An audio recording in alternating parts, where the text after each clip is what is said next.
What's up, guys? It is the following week and I just finished welding up an exhaust on that Civic that you saw Panda backing up for me. But yeah, interesting things are happening. You guys remember Yari's car from the channel? He has the Acura RSX.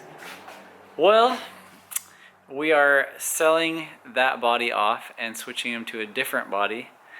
And he has a different daily driver now, so we'll actually be able to do things to the car that we couldn't do before because he was driving it, you know. So this is pretty exciting. I'll kind of explain more in just a minute, but welcome to the video.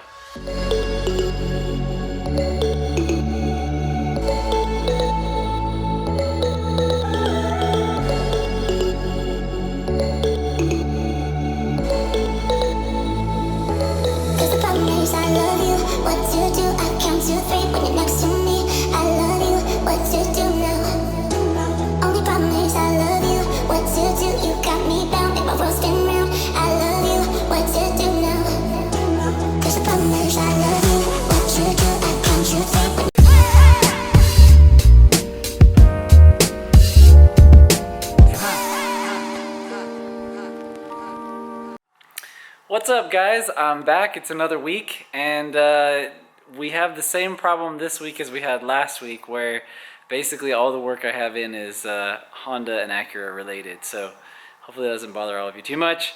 We will get back to Nissan stuff, I promise. I just don't have anything interesting I'm working on at the moment, but it's on the forefront of my mind, and I'm getting like the itch, like the Nissan itch, like I need to work on a Nissan. So very soon we'll be working on Nissan stuff, I promise. Wait, there is one Nissan thing on my list of things to do this week.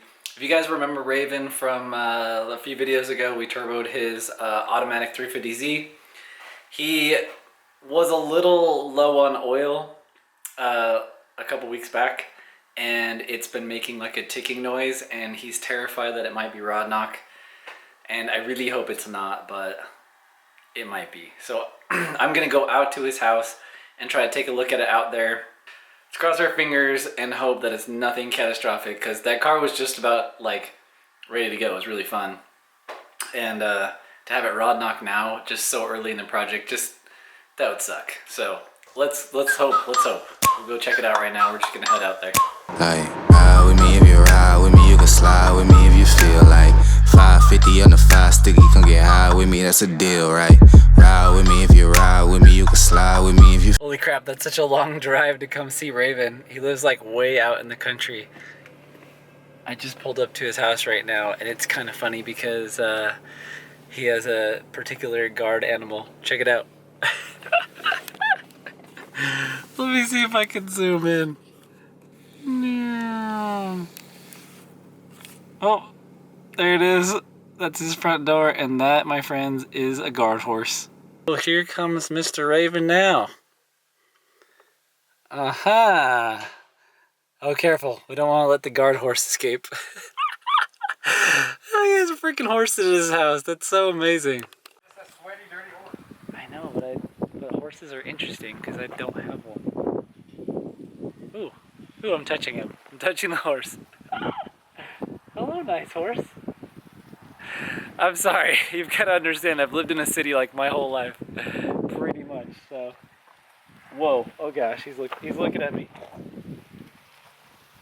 Okay, alright, let's go do cars. Ah, he has 2 guard horses, that's amazing. Hopefully the wind noise isn't too bad. I'm gonna try to film out here even with this wind blowing so hard on us.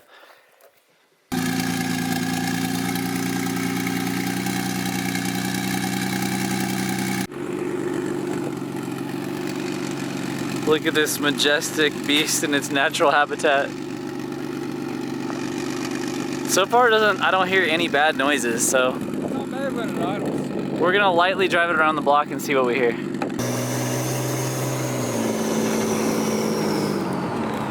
Yeah, I don't hear anything super bad yet. It's a light knock. The oil's still probably pretty cold. You hear that? You hear that little bit of beat when we're turning? Is that the leak, you think? When we're accelerating? Oh, now I hear it. Oh no. right there. There it is. Your oil it was thick because it was so cold.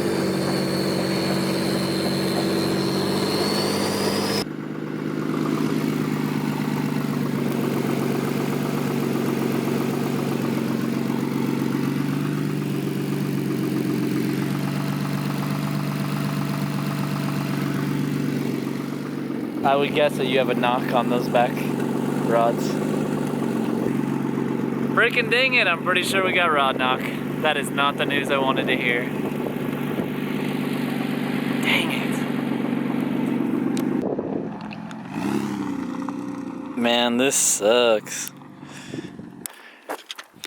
Alright man, well, it was good to see you again. And hopefully we can figure out a game plan to get your car fixed up pretty soon.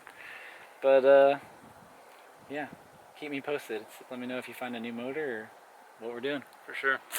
Alright, back to the shop I go. Okay, really quick, I figure I'd share this with you because we've sold these Acura RSX battery trays for a little while on my website. And it's just kind of interesting because I've been selling them for a year now. So I was kind of curious because Yari has the very first one. Kind of like how they're holding up, if they're staying together, if they've had any issues, and so far I haven't had any come back, so that's a pretty good sign. We've improved a few things on the second batch. We got a little bit more shiny powder coating because I didn't like the dull finish. I felt like the dull finish on the old ones kind of collected dirt more.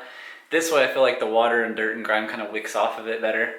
It stays protected for like a little bit longer period of time. But anyway, we still have these on nisdaautosport.com if you guys need them. Anyway, I figured we'd do a checkup on Yari's battery tray, see how it's holding up, and then we're gonna install the new one on his new RSX. Okay, so on Yari's car, he actually doesn't have an inner fender lining because I believe the car used to be really low, so we just never actually had one.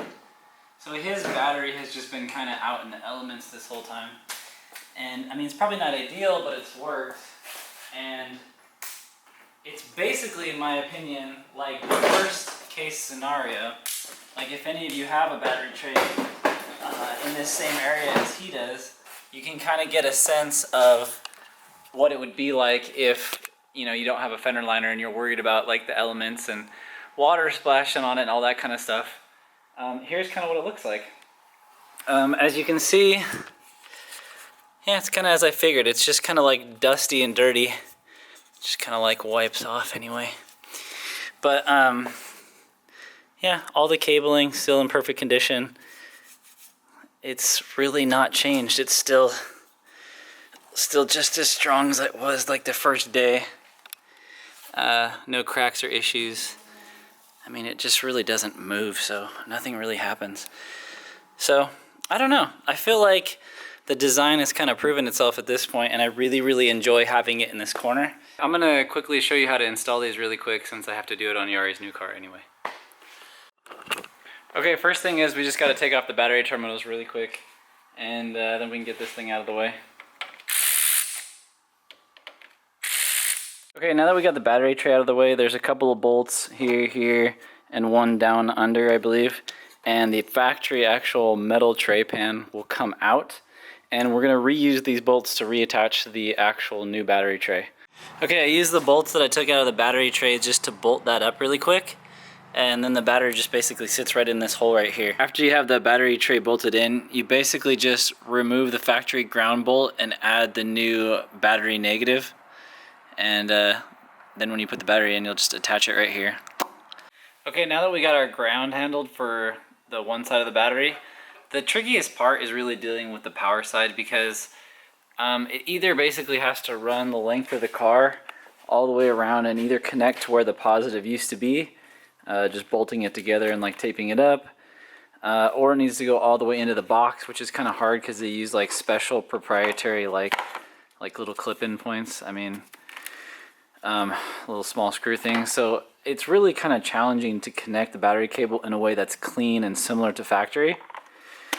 So the thing that I was thinking about is how could I make this work well when you install the kit here. You got your ground, that's really easy. You pull your battery tray, that's easy. Move the batteries, easy. Now the hardest thing is just this stupid power cable. So the thing I'm going to try right now is I'm hooking the main power cable for the battery to the back of the starter, because that's basically where the main power comes in. So this same wire extends up into this battery terminal here. So I'm connecting on here, which is a loomed lug. So I'll put it on there, I'll put this one on, I'll put the bolt on there, and then pop that on there. It'll pretty much be as sealed as it needs to be.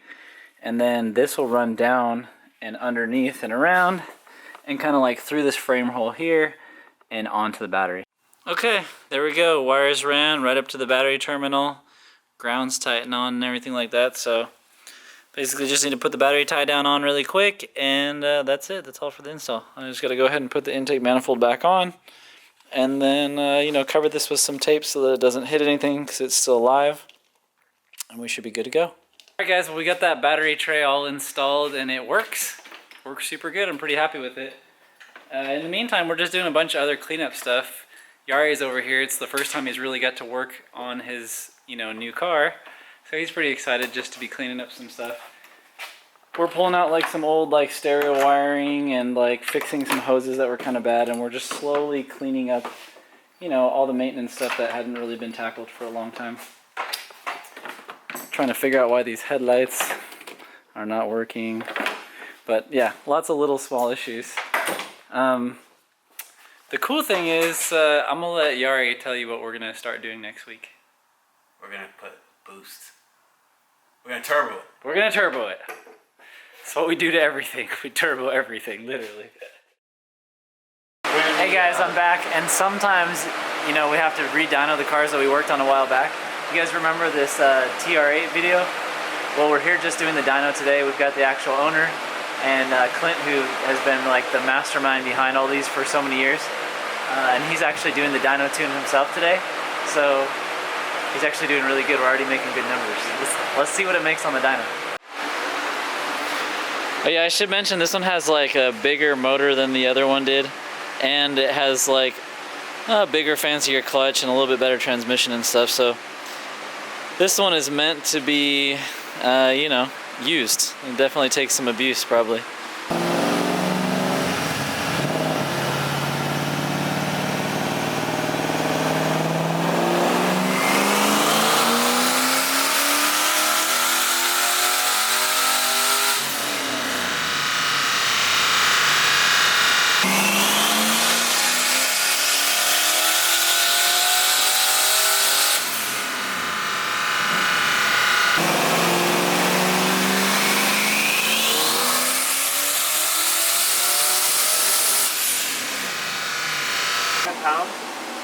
Yeah, dude. Woo! 391 torque on 7 pounds is pretty darn good. Yeah, buddy. 7.7 pounds. Fucking 391 torque and 346 horsepower. We're turning this shit up. Oh my goodness! Alright guys, we get a ride in this beast. This is the one that we tuned last time. I don't know if y'all remember, but I've never actually like driven in it, so it's pretty awesome. Do you get a lot of looks in this thing? Yeah. Like all the time, right? Yeah, definitely. A lot of bugs. Mostly it's comments about the check interior. This? Yeah, people love that. I just made that comment. I'm that embarrassing person making the same comment to him like he hears every day. He's like, yeah, I know. I got this cool plaid interior. Everybody loves it.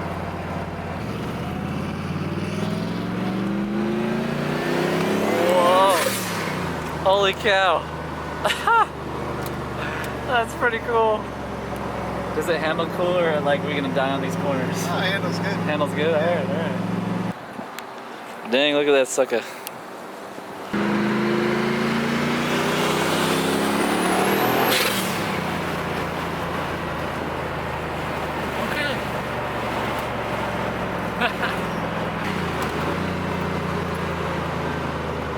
Car feels really stable, like suspension feels nice. Like, yeah. It's actually... You don't feel out of control. Yeah, no, not at all. It's a nice car.